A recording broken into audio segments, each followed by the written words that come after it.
মাছ স্বপ্নে দেখলে কি হয়? আমরা অনেক সময় মাছ স্বপ্নে দেখি এবং অনেকে আমাদের কাছে ফোন দিয়ে বলে, হুজুর মাছ স্বপ্ন দেখা কি ভালো নাকি খারাপ? মনে রাখবেন, স্বপ্ন কিন্তু কয়েকটা প্রকার রয়েছে। একটা হচ্ছে সলেহ, নেক স্বপ্ন।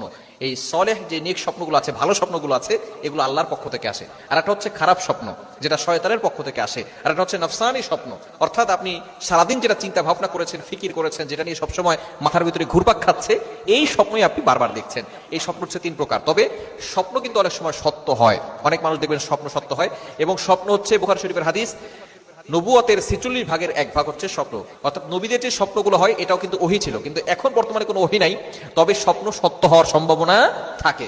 এখন অনেক সময় আমরা মাছ স্বপ্ন দেখি, আবার অনেকে বলে এটা মিথ্যা কথা, বানোয়াট কথা। মনে রাখবেন, নবীজি সাল্লাল্লাহু আলাইহি সাল্লাম সবচেয়ে বড় স্বপ্নের ব্যাখ্যাদাতা ছিলেন, এবং ইউসুফ আলাইহিস সালাম তিনি সবচেয়ে বড় স্বপ্নের ব্যাখ্যাদাতা ছিলেন, এবং মুহাম্মদ ইবনে সিরিন রহমাতুল্লাহ আলাইহি তিনি তার যুগের সর্বশ্রেষ্ঠ স্বপ্নের ব্যাখ্যাদাতা ছিলেন। তিনি তার খাবনামা গ্রন্থে জানিয়ে দিয়েছেন, যদি কোনো ব্যক্তি মাছ স্বপ্ন দেখে তাহলে এটা কি হতে পারে।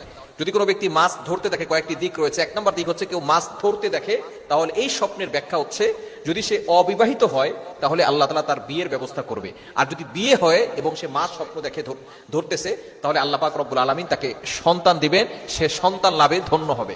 এটা খারাপ বিষয় নয়। যদি কোনো ব্যক্তি মাছ ধরতে দেখতেছে, তাহলে আল্লাহ পাক রব্বুল আলামিন তাকে সন্তান দিবেন যদি বিবাহ হয়। আর যদি বিবাহ না হয়, তাহলে ভালো সঙ্গীর ব্যবস্থা করবেন, তার বিবাহ হবে।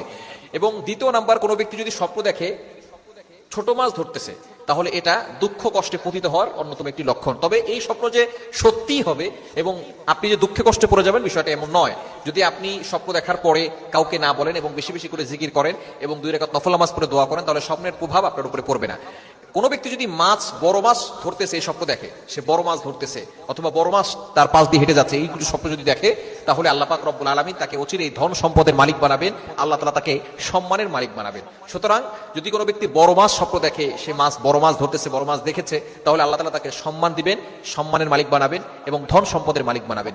এবং বিশেষ করে যদি আমরা ছোট মাছ স্বপ্ন দেখি, আমরা যাকে স্বপ্নের ব্যাপারে সে জানে না, তার কাছে আমরা স্বপ্নের ব্যাখ্যা জিজ্ঞেস করতে যাব না। কেননা অনেক সময় উল্টাপাল্টা যদি কেউ ব্যাখ্যা করে, তাহলে কিন্তু সেই ব্যাখ্যার একটা প্রভাব তার উপরে পড়ার সম্ভাবনা আছে। এজন্য যখনই আমরা খারাপ স্বপ্ন দেখব, খারাপ স্বপ্ন দেখার সাথে সাথেই আমরা অনেক মানুষকে বলতে থাকি, খবরদার এটা কাউকে বলবেন না, যে জানে তার কাছে বলবেন। আপনি যখনই খারাপ স্বপ্ন দেখবেন, ভয়ঙ্কর স্বপ্ন দেখেছেন, আপনি বিশাল বড় বড় সাপ দেখেছেন, অথবা আপনি ভয়ঙ্কর কোনো প্রাণী দেখেছেন, অথবা একটা বিশাল আকৃতির মানুষ দেখেছেন যার হাত পা বিশাল বড় বড় এবং তার চোখগুলো অনেক বড় বড়, তাহলে মনে করবেন এই ভয়ঙ্কর স্বপ্ন শয়তান আপনাকে দেখাচ্ছে। সাথে সাথে ঘুম থেকে ওঠার পরে আপনি বাম কাঁধে 3 বার থুতু নিক্ষেপ করবেন, আউযু বিল্লাহি মিনাশ শাইতানির রাজিম পড়বেন।